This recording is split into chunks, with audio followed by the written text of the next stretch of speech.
kimse duymamış. Sordum hiç kimse görmemiş ve hiç kimse konuşmamış.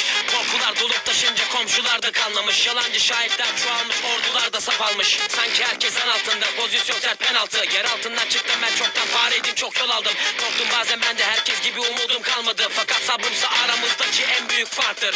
Gönlüm kavga etmek istemez, bıktım da zaten. Şerimsizlerle uğraşıp şaşırmış laf anlatmak. Beyinsizlerle sohbetler, gereksizlere öğütler. Bakışlardan bellidir kim ne ister, niyetse nedir. Orada kimse yok mu, hadi biraz ses ver. Burada ben sıkıldım, yaklaş bana el ver. Eninde sonunda görüşeceğiz elbet. Şimdilik benden bu kadar, iyi bu mesafe.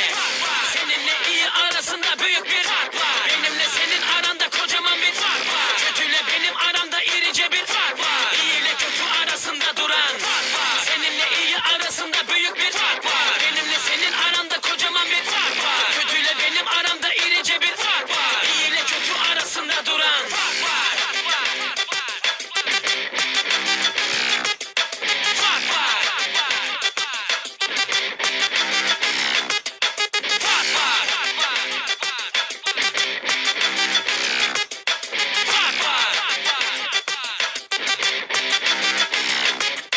İyice havaya gir iyice. Ben yorulmam, kondisyonum tahta diyecek. Sahnede büyülerim tam 1,5 saat. Seyirciyle birleşir bir bütün oluruz o an. Gözünü kapat ve dinle bence en azından. %100 gerçek ve canlı, çok da rahatız burada.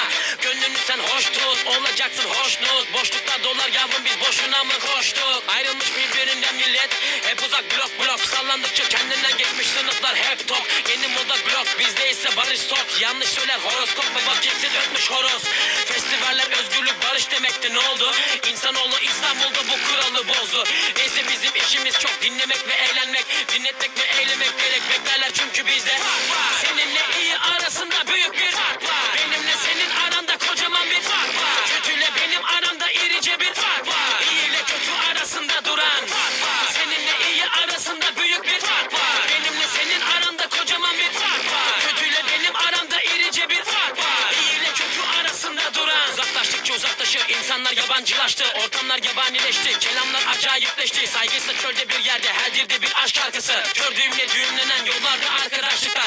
Eğlenmekte şart, biraz kafa dağılmadan oynanmaz. Her gün bayram olmaz, ancak arada bir coşmak var. Kuruntulardan kurtulmak, kırıntılarla kalmamak. Yosun tutan bir kimse değildi, ışığı parlayan olmak. Sen sıkma canını, ben buradayım her daim. Coşturmak için hazır, gönüllerde yer varsa. Geldiğim yerdeyim, elimde kağıt kalemim. Elimde açık kartlarım ve elimdeki mikrofonla.